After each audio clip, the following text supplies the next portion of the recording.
Et pour le coup, qu'est-ce que vous pensez des parkings ? En fait, oui, c'est rassurant psychologiquement, mais ça a plein de défauts. Un copain qui recherchait une maison individuelle dans la région centre pour un loyer extrêmement confortable, jusqu'à 3 500 € par mois, il ne trouvait pas. Bonjour à tous et bienvenue sur la chaîne Foncière Orion, une société qu'on a cofondée avec Antoine et Félix qui a pour but de vous permettre d'investir dans l'immobilier à nos côtés sans avoir de temps à y consacrer. C'est quelque chose qui vous intéresse, il y a une vidéo qui s'affiche à l'écran pour vous expliquer du coup ce qu'on vous propose comme thématique d'investissement via la Foncière Orion. Et aujourd'hui, on a envie d'aborder un thème qui est le fait qu'il n'y a que 35% des gens qui regardent la vidéo qui sont abonnés. Donc qu'est-ce que vous faites si vous faites partie des 65%? J'ai été relou pendant la dernière vidéo, je l'ai dit 10 fois. Non, la thématique d'aujourd'hui, c'est de comparer les différentes typologies de biens, donc tout ce qui peut être de l'immobilier finalement, c'est quoi la définition d'un bien immobilier. Du coup, on va commencer par définir qu'est-ce que c'est un bien immobilier. En fait, ça se définit par opposition avec qu'est-ce que c'est un bien mobilier. Donc un bien immobilier, c'est quelque chose qui par nature ne va pas se déplacer. C'est vrai tout ce qu'on peut rentrer là-dedans est un bien immo. C'est vrai que c'est intéressant parce que souvent quand on parle d'immobilier, on se dit direct appart, immeuble. Et en fait, il y a énormément de classes d'actifs dans l'immobilier. Il y a beaucoup de choses qui sont différentes. Nous, par notre expérience et par le passé, on a pu investir dans différentes classes. On n'a pas fait toutes les classes. Et je pense que c'est intéressant aujourd'hui, peut-être de discuter avec les gens pour peut-être se dire j'avais pas pensé à cette classe, ça peut être intéressant en fonction de mon profil. Donc c'est un peu de balayer ça, qu'on donne un peu notre avis, nous, en fonction du profil de chacun, s'il faut plutôt s'orienter vers telle classe ou telle classe. Et après, du coup, on rentrera, comme tu disais, dans le détail du résidentiel. Toi, Félix, du coup, tu as investi dans quelle classe dans l'immobilier alors ? Si toi, tu devais définir tes classes dans l'immobilier, il y en a combien pour toi ? Alors, combien ? Ça, je sais pas combien il y en a. Si, je veux en un tout cas, chiffre. c'est très très large. Non, moi j'ai plutôt été effectivement classique sur des bâtis anciens dans du résidentiel, donc appartements ou des immeubles de rapport. Mais effectivement, il y a tout type de biens immobiliers. On peut parler de terrain, on peut parler de forêt, de domaines viticoles, de terrains agricoles, des bâtiments en termes de maisons individuelles, appartements, immeubles de rapport. Ça peut être aussi des bureaux, des entrepôts logistiques. On a vraiment tout type de classes d'actifs. Nous, au sein de la Foncière Orion, on s'est vraiment plutôt orienté sur ce qu'on maîtrisait déjà, ce dans quoi on estimait avoir un bon rapport rendement, risque, résilience. Donc c'est pour ça que nous, on s'est plutôt positionné effectivement sur de la monopropriété, des immeubles de rapport dans l'ancien, à prépondérance résidentielle. Ça, c'est vraiment notre thèse d'investissement au sein de la Foncière Orion. Mais on aurait pu effectivement aller sur d'autres classes d'actifs, typiquement des actifs qui peuvent être détenus au sein de SCPI. Ça peut être des bureaux, des grands centres commerciaux, ce qu'on appelle aussi des malls, des entrepôts logistiques, avec notamment cette thématique du dernier kilomètre. Donc on aurait pu vraiment aller sur toutes ces classes d'actifs qui ont des avantages, peut-être un peu plus de passivité sur la gestion, des rendements potentiellement sur le papier un peu plus élevés, mais néanmoins derrière des grosses contraintes en termes de taille minimum par actif, de liquidité, etc. Et puis tu as des investisseurs particuliers aussi qui se mettent mono-classe d'actifs. Par exemple, moi, je connais des gens qui font que des locaux commerciaux parce qu'ils se disent les locataires d'appartements, ça me saoule, je veux pas les gérer, le ballon d'eau chaude, le machin. Au moins, le locataire professionnel, je lui dois le clos et le couvert. Donc en gros, tant qu'il pleut pas ou tant qu'il n'y a pas du vent dans son commerce, tout le reste, c'est son problème. Si c'est écrit comme ça dans le bail, on peut mettre des choses plus restrictives, mais en tout cas, ça, c'est la base des locaux commerciaux, c'est l'article 606. Et du coup, il y a des gens qui ne font que ça, avec avantages, inconvénients. Et donc après, c'est un parti pris. Il y a des gens qui font du co-living pour seniors, il y a des gens qui font que du stationnement, par exemple, qui ont des dizaines, des centaines de places de parking ou de garage parce que c'est la typologie qui leur convient. Donc on peut peut-être balayer les classes d'actifs les unes après les autres. On peut commencer par les locaux commerciaux parce que c'est vrai que c'est une classe du coup qui est assez courante, on en entend parler. Pour moi, c'est une classe qui est pas forcément intéressante quand tu débutes dans l'immobilier. Tu l'as dit, l'avantage c'est généralement que c'est assez passif et qu'il y a quand même beaucoup de choses qui sont à la charge du preneur. Donc ça, c'est plutôt sympa. Et encore, parce que des fois on a le cas où le preneur il commence à négocier en disant moi j'ai mon chauffage qui marche pas, donc toi tu veux pas forcément non plus des fois être trop bête et méchant, donc tu mets quand même des fois le doigt un petit peu dans la dépense, on va dire. Mais grosso modo, l'avantage quand même du local commercial, c'est que c'est assez passif et on va dire à l'usage peu coûteux. Mais par contre, le gros désavantage, on est d'accord, c'est la vacance locative, quoi. C'est que quand t'as un locataire qui s'en va, t'as beau être en emplacement numéro 1, t'as beau être dans une ville attractive, on va pas se le cacher, c'est quand même très compliqué d'avoir un locataire qui s'en va. Je dis n'importe quoi, le 24 et un locataire qui rentre le 25, ça n'arrive jamais en locatif. Je pense que sur cette classe d'actifs, justement, là, on a vraiment cette notion de cyclicité. On est vraiment beaucoup plus cyclique, donc c'est-à-dire corrélé en fait à la macroéconomie et au tissu économique. Je pense que dans des zones géographiques beaucoup moins tendues, on va dire les zones désertes, dans les zones rurales, où le tissu économique est pas assez dense. Là, on a des vraies problématiques sur des locaux commerciaux qui restent vacants pendant des mois, des années. Donc, je pense qu'effectivement, ça embarque beaucoup plus de risques, mais il faut aussi le calibrer. Je pense que c'est cette classe d'actifs qui va être tout de suite la plus plus rapidement impacté en cas de, on va dire, de baisse de densité par rapport à du résidentiel où, grosso modo, c'est un besoin primaire, tout le monde a besoin de se loger. Le résidentiel va être moins impacté, en tout cas dans un deuxième plan, par rapport à un local commercial qui... de toute façon, on le voit aujourd'hui en 2026, là, avec du coup la hausse des carburants, etc. Enfin, clairement, les gens, ils n'ont pas forcément envie de consommer. Les locaux commerciaux, ils sont impactés directement. Je pense que aussi le fait qu'Internet, aujourd'hui, t'achètes beaucoup de choses et mécaniquement, tu vas quand même moins te déplacer dans un magasin quand tu peux déjà acheter sur Internet. Donc c'est vrai que pour moi, le local commercial, c'est intéressant d'en avoir parce qu'on en a, nous, à titre perso, et dans la foncière, dans le parc, on en a également. Mais c'est pas, je pense, pour commencer, c'est pas forcément très intéressant. Et je pense qu'en plus, il y a quand même en fait, une fenêtre de tir idéale, je pense, pour un local commercial. Il ne faut pas être dans des zones trop détendues, donc des zones rurales qui peuvent être sujets à des déserts économiques, mais pas non plus trop dans des zones tendues. Typiquement, on peut le voir sur Lyon Intramuros, où il y a des vraies problématiques et des vrais impacts sur les locaux commerciaux. Alors que ce soit des rues entières qui sont en travaux, ou alors une impossibilité de se garer devant des locaux commerciaux, etc. Donc en fait, il y a des commerçants qui en pâtissent énormément en fonction des politiques, du bord politique de la ville. Si les écologistes sont plutôt au bord politique, derrière, on a beaucoup plus effectivement de pistes cyclables, etc.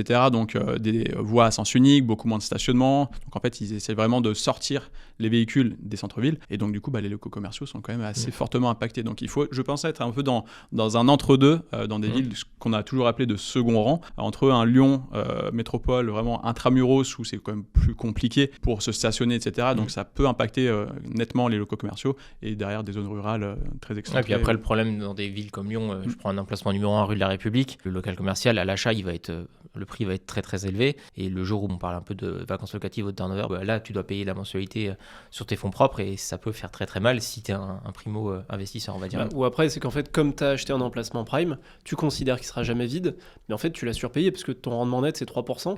Ok, t'achètes la tranquillité, mais bon, c'est comme d'investir dans un appart à Paris par exemple, tu vas aussi être à 3% de rendement et tu auras toujours un locataire, il n'y a pas de souci. Le jour où tu auras de la vacance locative, tu respectes l'encadrement des loyers, tu trouveras quelqu'un, mais tu payes très cher cette sécurité. Et un autre truc intéressant à dire au niveau des locaux commerciaux, c'est que finalement c'est peut-être la classe d'actifs dans laquelle on s'intéresse le plus à la personne à qui on va louer, à l'activité à laquelle on va louer. C'est-à-dire que pour un appartement, on va s'intéresser à notre locataire, mais finalement on va pas non plus faire son pédigré sur 20 ans. Alors que dans les locaux commerciaux, il y a énormément de divergences sur les activités qui peuvent exister, que ce soit de la restauration, que ce soit de la restauration rapide, ou des gens qui vont s'installer à table, que ce soit par exemple un coiffeur qui aura des besoins particuliers parce qu'il a besoin de 2 ballons d'eau chaude, parce qu'il a besoin de laver les cheveux des gens, donc il y a de la plomberie, il y a des modifications à faire. Il y a des activités qui peuvent impacter les planchers. Par exemple, un libraire, on a vu une candidature d'un libraire. Bon, on avait dit non parce que le business plan il tenait pas trop. Mais pour le coup, si on avait été plus loin, on aurait demandé plus de détails sur le poids qu'il va imposer sur le plancher, parce que pour le coup, c'est un peu ce qu'on peut mettre de plus lourd dans un local, des livres, parce que individuellement un livre c'est pas lourd, mais une bibliothèque c'est extrêmement lourd, et ramener en poids au mètre carré, en fait, si vraiment tu mets trop de densité. J'en avais visité une fois dans l'Ain, enfin c'était une réserve, une grande réserve, c'était plein de livres, et pour le coup, j'avais vraiment peur pour le plancher, parce que c'est extrêmement lourd. Et donc il y a plein de choses comme ça où, imaginons, je sais pas, une supérette de nuit par exemple, j'enfonce une porte ouverte, mais on est bien conscient que si on accepte une supérette de nuit, ça va dégrader l'immeuble, il y aura moins de candidatures pour le locatif, le jour où on va vouloir revendre, ça va être plus compliqué, parce que t'as pas envie d'avoir des mecs bourrés qui viennent acheter leur vodka à 5h du matin au pied de ton immeuble. Ça, je suis d'accord. C'est là où la typologie d'activités, et inversement, il peut y avoir des activités qui sont très quali, imaginons, je sais pas, une banque, des magasins de vêtements, mais quali, parce que le prêt-à-porter, ça souffre un peu, mais t'as parfois des magasins de vêtements qui sont quand même assez stylés, où tu dis ça c'est une belle enseigne, des choses nationales, ou des Sephora, des choses comme ça, où je trouve que le commerce, il peut impacter grandement la valeur de l'immeuble aussi.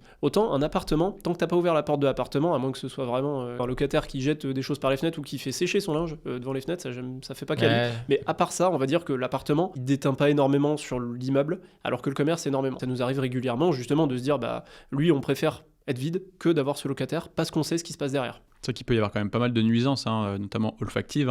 Dès que c'est un commerçant qui est restauration, notamment à base de friture, etc., tout de suite ça peut embaumer les communs, voire avoir des nuisibles avec des rats, etc. Donc c'est vrai que le côté alimentaire, il faut être assez regardant là-dessus. Et pour autant, ça peut aussi dans certains cas, valoriser l'immeuble, où on a eu des exemples, où on a des restos quasiment du gastronomique qui pourraient être étoilés et qui ne le sont pas volontairement.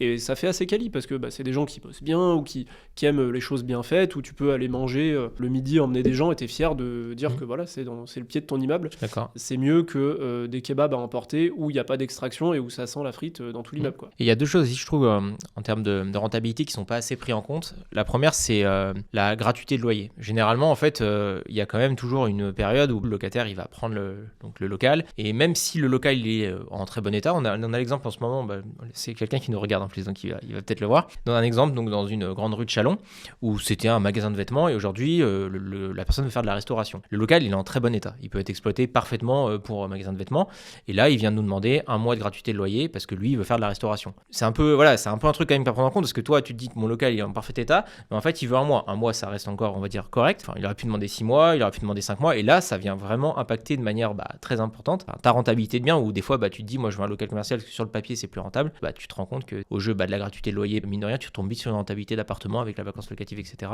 Et le deuxième point aussi, je trouve, c'est les locaux commerciaux. On n'a pas forcément un loyer qui monte en permanence comme l'habitation, où généralement l'habitation, le pouvoir d'achat des gens aujourd'hui il est pas forcément hyper important, mais les loyers ils font qu'augmenter, parce qu'en fait le coût de la vie fait qu'augmenter mécaniquement, alors que... Là tu fais référence du coup au fait de monter les loyers entre deux locataires, chose qu'on peut faire parce qu'on n'est pas en zone tendue, et pas à l'indice des loyers. Non, ouais, généralement entre locataires, j'ai n'importe quoi, il reste 4 ans, à son départ, tu peux augmenter le loyer, c'est pas déconnant. Alors que les locaux commerciaux, dans pas mal de villes où on a des locaux, c'est un peu l'inverse. Il y a des locaux qui se louaient peut-être avant 3 000 euros, et aujourd'hui, en fait, ils se louent plus que 2 000. Et en tant que propriétaire, il y en a beaucoup qui ont aussi du mal à accepter le fait que, attends, moi je louais 3 000, maintenant je loue 2 000. C'est pas normal, la vie, elle fait qu'augmenter, le coût de la vie fait qu'augmenter. Et ça, tu l'as beaucoup sur les locaux commerciaux, notamment dans quasiment toutes les villes où on bosse, on l'a, et pourtant on bosse quand même dans des grandes villes. Alors que sur l'habitation, on l'a encore jamais ressenti depuis qu'on fait de l'immobilier. Donc ça, c'est quand même bien à intégrer dans ta rentabilité. Il y a plus de fluctuations. C'est ça, ta rentabilité d'aujourd'hui, c'est pas forcément ta rentabilité dans quelques années, et c'est plutôt dans le mauvais sens. Alors que l'habitation, je trouve que ça va plutôt, pour le coup, dans le bon sens. Et tu me fais penser encore à 2 trucs. En fait, il y a plein de trucs à dire juste sur les locaux commerciaux. C'est que les locaux commerciaux, une fois que quelqu'un est là, qu'il est bien et qu'il est rentable, ça bouge plus. Et vraiment, on a des locataires qui sont là depuis 30 ans. C'est vrai. Et en fait, c'est pas comme dans un logement où ça peut exister. On a une locataire qui est là depuis 53 ans, je crois, quelque chose comme ça, dans un appartement, donc ça peut exister. Mais on va dire que dans le parcours de vie de quelqu'un ou d'une famille, ça arrive quand même souvent de se dire, tiens, je changeais de logement pour plus grand, pour plus petit, pour ailleurs, parce que le boulot, la famille, tout ça. Alors qu'en fait, un commerce, à moins d'être solopreneur et de dire, le local est trop petit, donc il m'en faut un plus grand, ça va vite aussi de se dire, en fait, le premier, il fonctionne bien à cet emplacement-là, donc je vais en ouvrir un deuxième plutôt que de lâcher le premier. Et du coup, la longévité, en fait, des locaux commerciaux, une fois que tout va bien, tout peut aller très bien pendant très longtemps, et en plus, c'est des choses qui se revendent. Donc les gens se vendent les fonds de commerce, et ça peut arriver en tant que propriétaire de mur, d'avoir un locataire qui dit, maintenant je vais vendre mon fonds de commerce, donc on a le droit, généralement c'est écrit dans les baux qu'il y a une procédure d'agrément, le bailleur doit donner son accord, mais en tout cas, une fois que l'activité elle marche, en fait, il n'y a vraiment plus à s'occuper de rien, parce que c'est quelque chose qui a une valeur pour le preneur. Alors qu'en habitation, ça n'existe pas de revendre ton bail à quelqu'un d'autre. Et donc ça vient valoriser le patrimoine de la personne qui l'exploite. Donc ça, c'est une des particularités. Et la deuxième, c'est aussi que dans les baux commerciaux, en fait, c'est pas la même loi qui s'applique que dans les baux d'habitation, et c'est hyper vaste ce qu'on peut faire en fait, puisque on est en B2B, on est en professionnel à professionnel, on n'est pas en train de louer à un particulier qui est très protégé, et c'est très bien comme ça, quand il loue un appartement. Là, on loue à une personne morale la plupart du temps, sauf quand c'est une micro-entreprise ou quelqu'un qui exploite en nom propre. Et du coup, absolument tout est possible. Tu le disais, on peut faire 1 mois de gratuité, 5 mois de gratuité, tu peux faire des choses où parfois c'est le propriétaire qui va faire des travaux, mais il va mettre un surloyer pendant 3 ans, ou un truc qui va s'échelonner à la baisse. Tu peux tout imaginer corrélé à différents indices, c'est plus très vrai parce que ça dépend de la typologie d'activité, mais on peut faire plein de choses en commerce. Tu pourrais imaginer indexer sur un résultat, sur ce que tu veux, absolument ce que tu veux. Ça, c'est un point positif, c'est vrai que c'est plus malléable, plus souple que le bail d'habitation, c'est vrai. Et justement, du coup, quelles bonnes pratiques on met en place au sein de la foncière, notamment sur les locaux commerciaux, en termes de baux ? Alors nous, ce qu'on fait, c'est qu'on fait des baux notariés. Ça, c'est pour le côté impayé de loyer. Ça, c'est un des défauts des locaux commerciaux. T'as raison de le souligner, on l'a pas encore dit. Donc, les locaux commerciaux ne sont pas éligibles aux garanties Visale ou garantie loyer impayé, qui sont les 2 garanties qu'on aime bien utiliser pour de l'habitation. Qui sont globalement des entités. Visale, entité publique, et GLI, c'est des assureurs privés. Donc GLI, c'est payant. Vous payez à peu près 3% des loyers pour avoir cette couverture. Et Visale, c'est gratuit. Il y a des conditions d'éligibilité, je vais pas rentrer dans le détail, mais ça ne fonctionne pas sur les locaux commerciaux. Donc, la meilleure manière qu'on ait trouvé trouver, c'est de faire des baux notariés. Donc c'est comme son nom l'indique, un bail qui est rédigé par un notaire et qui est signé chez le notaire. Alors ça peut signer en procuration si votre notaire il est loin ou que le commerçant ou vous ne peut pas vous déplacer. Nous on y va souvent, mais en fait la plupart des gens vont pas toujours chez le notaire et il y a une sorte de comme formalisme quand il explique exactement ce qui va se passer en cas d'impayé, en cas de non-respect du bail. Ça met une pression supplémentaire, ouais. Je suis d'accord avec toi. Et du coup, le bail notarié, c'est pas une garantie, comme Visal et GLI, c'est un accélérateur de procédure. C'est-à-dire que si un jour, il y a un impayé qui se déclenche, le bail, en fait, il équivaut, c'est un titre exécutoire. C'est-à-dire qu'à la fin du bail, il y a le sceau du notaire, donc le tampon du notaire, et donc ce titre devient un titre exécutoire, et donc il n'y a pas besoin de passer une première fois au tribunal pour que le juge dise ce bail est valable, et donc on peut faire exécuter ce qu'il y a écrit dans le bail. On switch cette étape, donc on peut tout de suite appeler un commissaire de justice, donc anciennement huissier de justice, pour entamer la procédure, et donc avoir un recouvrement et une saisie sur les comptes si jamais ça doit aller jusque-là en cas d'impayé. Donc ça, c'est ce qu'on met en place. Et du coup, ça montre aussi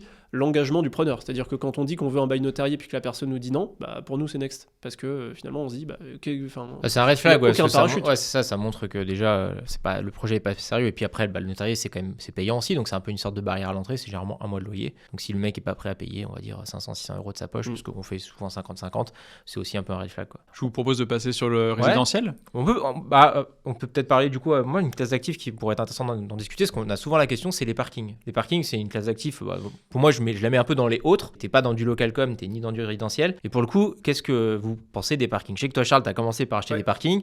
Le point fort du parking, c'est généralement son petit prix. Alors après, ça dépend des villes. Moi, j'habitais à Lyon, il y avait des parkings qui pouvaient se vendre 50 000 euros. Donc bon, voilà, ça devient un peu cohérent quand tu le loues 150 ou 200 euros. Mais le parking, l'avantage dans une ville moyenne, on va dire que c'est entre 10 et 15 000 euros. C'est un investissement qui est plutôt rassurant. Donc ça, c'est plutôt cool. Ça ne demande pas des compétences particulières pour acheter un parking. Il n'y a pas de rénovation à faire. Donc ça aussi, c'est un point positif. Et pour vous, j'imagine qu'il y en a d'autres. Et aussi, pas mal de points négatifs. Enfin, moi, j'en ai en tête, mais j'aimerais bien voir les vôtres. Alors moi, j'ai pas fait de parking dans mon parcours d'investisseur. Par contre, je pense effectivement c'est un bon point d'entrée. Tu te fais pas mal, quoi. On se fait, en tout cas, en cas d'erreur, on se fait pas trop mal. Effectivement, les tickets d'entrée, ça peut être entre 5 et 25 000 euros, grosso modo, pour soit une place de parking en souterrain ou un box fermé. Je pense que c'est pas mal pour démystifier, ne serait-ce que le processus d'investissement. Quand on est primo-accédant, on n'a jamais investi, etc. Je pense que c'est pas mal de en gros, tu vois par... toute la chaîne d'un processus d'achat, tu vas chez le notaire, etc. Exactement, c'est démystifier un peu le côté, on se met sous promesse, etc. Je vais peut-être devoir faire appel à un financement. Donc vraiment tout ce processus d'acquisition pour se rendre compte qu'au final, c'est pas sorcier. Oui, on va toquer à la porte d'une banque, on va voir un notaire, etc. Je pense que c'est pas mal de faire effectivement tout ce processus d'acquisition sans se mettre non plus d'autres zones de risque, typiquement la rénovation. Un garage, mis à part un éclairage, une prise ou peut-être un point d'ancrage si on fait la location pour des motos, il n'y a pas grand-chose à mettre en place pour une place de parking, donc c'est assez simple. Et du coup, le risque pondéré à la taille de cet investissement, il est quand même assez moindre. Donc si on a pas ou peu d'épargne, c'est quand même pas mal de pouvoir commencer par ça, au moins mettre un premier pied à l'étrier et après passer sur des formats d'appartements, etc. Ouais, toi, Charles, du coup, tu avais commencé par des parkings. Ouais, pour la raison du montant, parce que c'était rassurant justement de dire mais j'y connais absolument rien, donc du coup je vais essayer sur petit, je vais pas me faire trop mal. Et il s'avère qu'en fait la place de parking que je suis allé visiter, il y en avait 4 à vendre et du coup j'ai acheté les 4 pour avoir un prix de gros. Donc finalement j'ai pas eu ce côté-là où je me mouille pas trop. Et d'ailleurs le fait de faire trop petit, en fait oui c'est rassurant psychologiquement, mais ça a plein de défauts. C'est-à-dire que tu prends tous les frais plein qui pot, sont souvent fixes, ouais. Ils vont te coûter assez cher parce que les frais de notaire on dit souvent que c'est 7-8%, mais en fait sur des petits prix, imaginons sur un parking à 10 000 euros, tu vas payer peut-être 2 500 euros de forfait minimum de frais de notaire, donc t'es à 25% de frais de notaire. Quand tu fais un financement à la banque, je sais même pas si on fait un prêt IMO pour 10 000 euros, je suis pas sûr, on va te faire un prêt conso peut-être, tu auras des frais de dossier, tu auras des frais d'hypothèque ou de caution, et en fait le fait de faire trop petit, finalement, je trouve que c'est un peu comme antinomique avec le fait de vouloir faire de l'IMO physique, c'est que si tu veux t'y exposer, fais-le franchement, parce que sinon, en fait, ça va trop dégrader l'investissement, et du coup, peut-être que tu vas pas aller plus loin, parce qu'en fait, tu vas te dire, attends, j'ai fait tout ça, j'ai passé autant de temps pour gagner 70 euros par mois, et en plus, quand on le fait en nom propre, parce qu'on va peut-être pas créer une SCI pour une place de parking, et on va être au revenu foncier, parce qu'on peut pas faire une place de parking en location meublée, donc du coup, on va payer de la fiscalité. Ce qui est vrai aussi pour les locaux commerciaux, sauf dans de très rares exceptions, si on les loue en nom propre, on est au revenu foncier, donc micro-foncier ou foncier réel, mais dans les deux cas, on paye de la fiscalité dessus. Je trouve que c'est un peu dommage de démarrer trop petit, mais par contre, l'intérêt, c'est que y a rien qui peut se casser. Après, la vacance locative, là aussi, ça dépend des localisations. Ça va dépendre de où tu es localisé. C'est vraiment dans un comme les commerces. En fait, comme les commerces, c'est que la place de parking à 50 000 euros, elle sera toujours louée, mais elle n'est pas assez rentable. Et la place de parking à 3 000 euros, elle est peut-être très rentable dans le tableau Excel, mais quelle est la vacance locative ? Voilà, c'est cette balance risque-rendement où je trouve qu'on a finalement moins de tension systématique, alors qu'on l'a sur les logements. Pour le coup, dans les localisations dans lesquelles on travaille, on n'a jamais des logements qui restent vides 6 mois. Les locaux commerciaux, ça peut rester vide longtemps. Les stationnements, on en a assez peu, ils sont souvent liés à nos appartements, donc on n'a pas trop aujourd'hui de stationnement seul pour dire, mais en tout cas, je pense que tu as aussi l'impact de places de stationnement dans la rue qui peuvent passer payantes ou un parking qui va se créer, qui font que la tension de ta place de parking ou de ton stationnement peut changer. Ou la copro qui se dégrade, ou alors que le chantier d'à côté, ça soit dans le neuf et qu'en fait ils fassent des parkings, et bah voilà, ça vient créer des places qui n'existaient pas dans le quartier d'avant. Je suis d'accord avec toi. Je comprends pas trop les gens qui commencent par un parking, dans le sens où je me dis autant peut-être aller directement sur un studio, tu vois, dans des villes de taille moyenne que tu peux avoir à 40-50 000 euros. Tu fais quand même un projet un peu plus gros, et pour moi tu prends quand même moins de risques.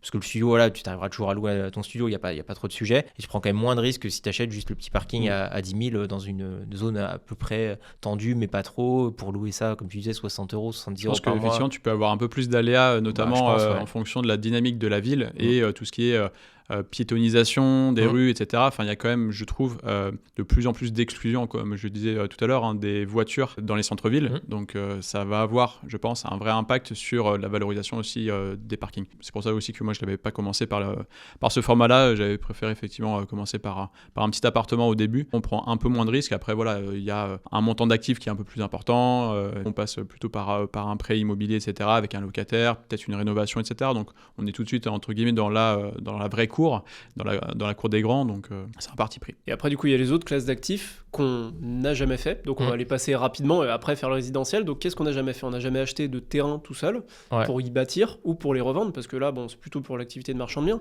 mais tu as des terrains à bâtir où tu peux diviser, faire des opérations où finalement tu peux créer un terrain agricole, tu peux acheter des terrains agricoles, les vignes que tu peux louer, des vignes, tu peux acheter des forêts. Mais les forêts, il y a des réductions d'impôts sur les forêts. Je connais pas le détail du truc, mais je suis sûr qu'il y a des marchands de biens qui achètent des forêts dans la montagne perdues, qui font peut-être des fois dessus et personne le sait parce que c'est une niche. C'est probable, c'est probable, mais en fait il y a énormément de classes d'actifs. Locaux industriels, on n'a jamais trop fait. Non. On en a un, je pense à Saint-Marcel, qui s'en rapproche un peu. C'est un gros local commercial exploité par quelqu'un qui pourrait être un peu industriel, mais voilà, c'est pas l'industrie, c'est pas une plateforme logistique. Donc ça, on n'a pas d'expérience là-dessus. Juste intéressant sur le volet forêt, tu parlais de réduction d'impôts. Les groupements forestiers, etc., peuvent être assujettis à une réduction d'impôts d'environ 18%. Et c'est très peu rentable, non ? C'est genre 3% de rentable aussi. C'est assez peu rentable, c'est pas pour ça qu'on fait ce type d'investissement. Sur la succession, non ? Et plutôt sur la succession. Effectivement, il y a 75% d'abattement sur les droits de succession, donc ça peut être assez intéressant pour transmettre, tout en restant, on va dire, sur un actif immobilier avec une volatilité qui est assez faible. Un actif qui va être intéressant à développer dans les années futures, notamment avec Internet, etc., c'est des entrepôts de logistique. C'est vrai qu'aujourd'hui, il y en a quand même de plus en plus aux abords des grandes villes. Et ça, je pense que ça peut être très intéressant d'y investir, parce qu'une boîte qui arrive et qui rentre dans un entrepôt, je sais pas, de 5-6 000 m², généralement, elle part pas la semaine prochaine. Tu peux faire des bails fermes, etc. Après, le problème de ça, c'est le ticket d'entrée. On parle de millions d'euros, et quand tu commences dans l'immobilier, tu n'as pas forcément directement des millions d'euros à investir. Pareil, tu es quand même monorisque, quoi. C'est que tu mets un peu tous tes œufs dans le même panier en disant si cette personne-là elle se barre, si demain Amazon part, en fait, je vais pas mettre 15 jours à louer mon local, quoi. Donc ça veut dire qu'il faut avoir les reins, encore une fois, très très solides pour assumer les mensualités de crédit que tu aurais pu te mettre. Mais ça, je pense que c'est des actifs dans, on va dire, l'économie mondiale d'aujourd'hui qui peuvent être intéressants, parce qu'à mon avis, c'est pour moi le futur, quoi. En tout cas, tu as les entrepôts logistiques, mais tu as aussi tout ce qui est entrepôt de self-storage pour typiquement stocker soit du mobilier en cas de déménagement ou sur du stockage long terme. Et ça, on en voit beaucoup des box maintenant, mais en fait, je trouve qu'il y en a tellement.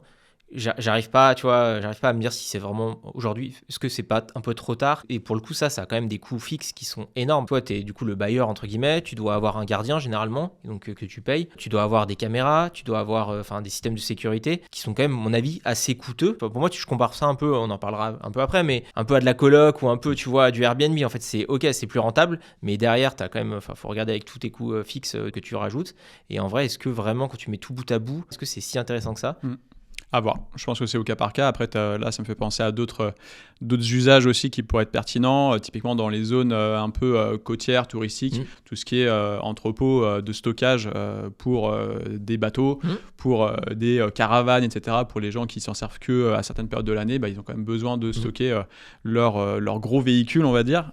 Ça peut aussi avoir du sens avec très peu d'entretien, mais de manière très tactique, et essayer de voir en fonction des besoins, des usages et des localisations, s'il y a un vrai besoin, pourquoi pas, quoi. Je pense que tu tombes pas dedans par hasard, mais une fois que tu es tombé dedans et que tu es dans une niche et que ça peut marcher, je pense que ça peut être très intéressant. D'ailleurs, s'il y a des gens qui nous regardent et qui ont des actifs dans la classe autre qu'on vient de mettre, on est vraiment preneur, parce que moi j'aimerais vraiment comprendre et voir si ça se trouve, s'il y a une pépite, il nous le dira peut-être pas, mais je pense qu'il y a vraiment des choses à faire, à mon avis. Ouais. En fait, dans cette classe d'actifs qu'on appelle exotiques, je pense que effectivement c'est une question aussi de compétences. C'est tellement des métiers de niche qu'il faut avoir une compétence particulière pour avoir un bon niveau de maîtrise et un bon contrôle de son actif, comme nous on le fait avec le résidentiel qu'on maîtrise bien, où on appuie dessus très fort. Pour ceux qui ont vraiment une compétence, peut-être sur des domaines viticoles, où ils ont une compétence peut-être familiale qui est transmise, etc.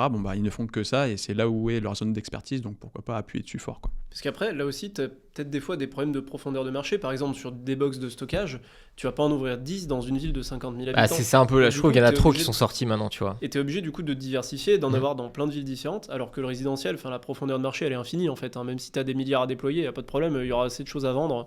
On est d'accord. Pour trouver des choses à acheter. Ça nous amène à finalement la classe d'actifs qu'on préfère, qui est du coup le résidentiel, mais souvent le résidentiel dans un ensemble immobilier, parce qu'en fait là on est en train de séparer les classes d'actifs les unes des autres. Vous en rendez peut-être pas forcément compte, mais nous on visite très souvent des ensembles immobiliers, des ténements immobiliers, des immeubles de rapport, qui sont constitués de plusieurs choses, qui sont constitués parfois d'un local commercial, de 3 appartements, de 2 garages et plus encore un atelier derrière. On pondère en fait, c'est-à-dire que c'est pas noir ou blanc, c'est il y a ça qu'on n'aime pas trop, mais ça va parce que il pèse pas trop dans les revenus, ou inversement le local commercial il est très prépondérant dans les revenus, donc on va énormément focus sur le preneur du local commercial, son intériorité, ainsi de suite. Dans ces ensembles, il y a très très très souvent du résidentiel, et donc c'est nous la classe d'actifs qu'on préfère, et le résidentiel, globalement ça va du petit appartement, des surfaces minimales à 9 mètres carrés, jusqu'à des appartements qui peuvent faire, dans notre cas, une centaine de mètres carrés, les plus grands qu'on a. Ouais, c'est ça, une centaine de mètres carrés. Ouais. Une centaine de mètres carrés, des maisons individuelles aussi on a, qui font aussi une centaine de mètres carrés, un petit peu moins, avec de l'extérieur, et du coup des immeubles de rapport qui peuvent avoir, maximum on a quoi, peut-être 11 lots, 11 appartes. C'est ça. Ce qu'on aime bien aussi, c'est finalement d'être diversifié au sein de cette classe d'actifs résidentielle, c'est-à-dire qu'il y a studio, T2, T3, T4, T5, maisons individuelles, d'avoir un bon panachage de tout ça pour avoir finalement quelque chose d'hétérogène. Et on aime bien les immeubles où il y a du T2, T3, T4, on n'aime pas trop les immeubles avec 15 studios parce que on va développer, mais là-dedans on trouve qu'il y a trop de turnover, c'est des choses qui peuvent moins se pricer comme des résidences principales quand on les revend. Et je trouve que c'est un des intérêts du résidentiel, c'est surtout le fait que en fait, tout le monde en France qui veut être propriétaire de sa résidence principale, il va pas acheter un local commercial, il va pas acheter une forêt, il va acheter un appartement ou une maison. Et du coup, il y a beaucoup de transactions, il y a beaucoup de références. Et quand on est professionnel et qu'on passe sa journée à en visiter, à en négocier, et qu'en plus on négocie en gros parce qu'on achète un immeuble, on peut se retrouver dans des situations de très forte plus-value par rapport aux conditions d'entrée qu'on a eues et aux conditions de marché si jamais on choisissait de découper et de revendre vide des appartements en l'occurrence, parce que pour le coup, on a une grande majorité d'appartements, les maisons individuelles, on en a quelques-unes, mais c'est vraiment la minorité, parce que c'est plus compliqué d'être rentable. Parce que plus on est sur des surfaces importantes et qui ont beaucoup de terrain, plus on est en concurrence avec des gens qui veulent faire leur résidence principale et qui du coup, eux, vont au coup de cœur et dépensent plus. Et donc nous, on n'est pas compétitifs parce que sinon, on ne respecterait pas nos critères de rendement. Il y a pour moi vraiment 2 choses à privilégier. Donc quand tu es un peu débutant ou que tu ne sens pas prêt à faire de l'immeuble de rapport, c'est de viser, on va dire, l'appartement classique du français, on va dire moyen, le T2. Je trouve le T2 entre 40 et 50 mètres carrés, il marche très très bien parce que tu parles à une population, en fait la population d'actifs la plus large, on va dire. Ça peut être les parents divorcés qui cherchent un petit logement, ça peut être des étudiants qui ont un peu de moyens, ça peut être le jeune couple qui veut se mettre ensemble pour un premier appartement. Donc je trouve qu'en fait tu as un vivier de clients qui est assez vaste. Et après pour la partie immeuble de rapport, il faut au moins viser un immeuble de rapport, je dirais, de minimum 3 lots. Des fois, on a le cas où il y a des clients qui veulent vraiment des petits biens. Le problème de ça, c'est que tu supportes quand même une façade, une toiture, des parties communes à 100%. Et en fait, si au final, derrière, tu n'as que 2 lots, c'est un peu comme tout à l'heure avec les frais de notaire sur une place de parking, c'est bien moins amorti. Donc, il faut au moins viser 3 lots. Donc, ça veut dire que l'immeuble de rapport, dans une ville, on va dire, de taille moyenne, il faut au moins avoir un budget de grosso modo 200 000 euros. Sinon, c'est compliqué de trouver des choses qui sont pertinentes. Ouais. Et sur la partie volume et notion de comparable, moi, je trouve ça assez intéressant. C'est toujours un peu plus dur, en fait, de pricer typiquement des maisons individuelles qui sont assez excentrées, où il y a eu très peu de transactions aux alentours, des villas peut-être d'exception. Ça, c'est beaucoup plus compliqué en fait de pouvoir se positionner sur ce type d'opération, je trouve, parce que justement, il y a moins cette notion de comparable et de liquidité aussi à la revente. On adresse moins ce type de biens à monsieur et madame tout le monde. Et donc ça, je trouve ça assez intéressant. Alors notamment dans notre modèle où on a une bonne granularité, on a beaucoup de lots, donc ça apporte de la résilience à notre modèle. Mais le fait aussi de se positionner sur des appartements où on a un grand nombre de comparables et on a en fait une efficience de marché, on pourrait même aller jusque-là. On sait combien est valorisé ce T2, ce T3 dans cette rue. D'une rue à l'autre, on n'a pas les mêmes valorisations parce qu'on a beaucoup de données comparables historiques de vente ou de biens à vendre, etc. Donc je trouve qu'on a vraiment une profondeur de marché qui est assez rassurante aussi sur l'exactitude du prix auquel on va payer ce bien-là. Et tu as aussi deux modes de valorisation. C'est que tu as le mode de valorisation par capitalisation, donc en gros ce qu'un investisseur en attend. Et nous, notre travail, c'est de faire mieux ce que la moyenne des investisseurs en attendent. Donc ne serait-ce que sur ce critère-là, logiquement, dès qu'on a acheté un bien, on est déjà en situation de plus-value. Mais assez souvent, l'autre méthode, c'est donc celle qu'on décrivait tout à l'heure, des gens qui veulent acheter leur résidence principale, qui du coup vont raisonner par comparable et en mode prix au mètre carré. Généralement, on est encore plus en situation de plus-value si on se compare à ça. Par contre, ça implique de vendre le bien vide, alors que nous, notre travail, c'est de le louer. Donc c'est à l'échéance des baux qu'on verra, au départ des locataires, qu'on verra si on le vend comme ça ou pas. Mais ce qui n'est pas forcément vrai pour d'autres classes d'actifs. Autant la place de parking, généralement, ça va sortir un logement ou c'est pour un commerçant qui en a besoin. Donc on va dire qu'il y a un marché qui se fait un peu en équivalent comparable. Mais par contre, pour des locaux commerciaux, ça se price pas du tout au mètre carré. En fait, ça se price en fonction de. On a l'exemple dans l'immeuble d'à côté, il y a un local qui est immense, il fait quoi, 300 mètres carrés, qui est vide. Ça vaut pas grand chose parce qu'en fait, il y a une toute petite vitrine. Le local, il est immense. Ça fait combien de temps qu'il est vide? Il n'y a pas de preneur parce que ça correspond à aucun besoin. Donc il a beau être très grand, il vaut pas grand chose au mètre carré. Alors que d'autres locaux qu'on peut avoir, qui ont une vitrine qui est cohérente et une position qui est bien et qui sont loués depuis des années avec l'antériorité d'un locataire, un bail notarié, ainsi de suite, ils ont beaucoup plus de valeur. Il y a beaucoup plus de volatilité sur le prix au mètre carré, et donc on n'utilise pas ce critère. Alors qu'en résidentiel, on a les deux. Et donc sur les typologies un peu, donc dans la famille du résidentiel, il y a les appartements, les maisons individuelles et en gros les immeubles de rapport. Qu'est-ce que vous pensez des maisons individuelles ? Les maisons individuelles, c'est en fait un peu une classe d'actifs qui est, je trouve, entre guillemets, la meilleure si tu arrives à être rentable en locatif, parce que c'est celle où tu auras le plus de personnes qui ont du pouvoir d'achat, qui ont probablement déjà avant eu un autre logement, qui l'ont vendu, qui ont de l'apport, et qui ont envie juste d'avoir une résidence principale qui soit bien. Le problème de la maison, en fait, c'est que, comme tu le dis, si tu peux rentrer pour faire du locatif et que c'est rentable, c'est incroyable. Mais le problème de ça, c'est que tu es en concurrence avec des gens qui, eux, n'ont pas cet aspect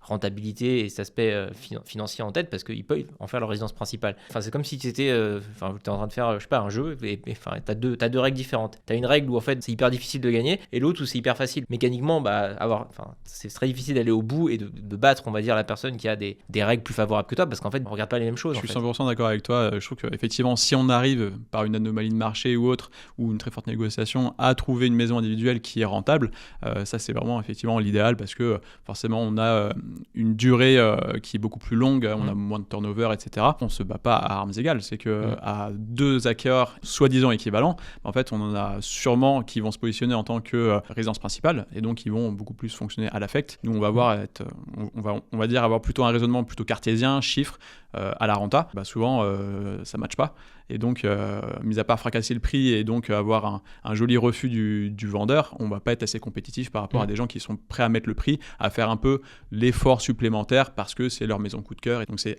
un peu plus compliqué plus, quand même de... Tu vois, même si tu arrives à, entre guillemets, être le mieux disant, parce que voilà, c'est du off-market, etc., c'est un truc que tu vas traiter en marchand de biens, parce qu'en fait, il y aura tellement de plus-value latente que c'est plus intéressant de récupérer l'argent maintenant que juste avoir ton 7% net qui tourne comme pépère, parce que du coup, ça génère pas, moins de valeur, on va dire, sur le court terme. Même si tu arrives à battre, entre guillemets, le jeu, tu vas le traiter d'une manière où tu vas pas en faire du locatif pour moi. Les exemples qu'on a eus, c'est plutôt des ensembles de maisons qui se vendent, 2 maisons, 3 maisons, mitoyennes, maisons de ville ou pas forcément, et où pour le coup, c'est un peu comme des immeubles de rapport, c'est un ensemble. Des investisseurs en fait.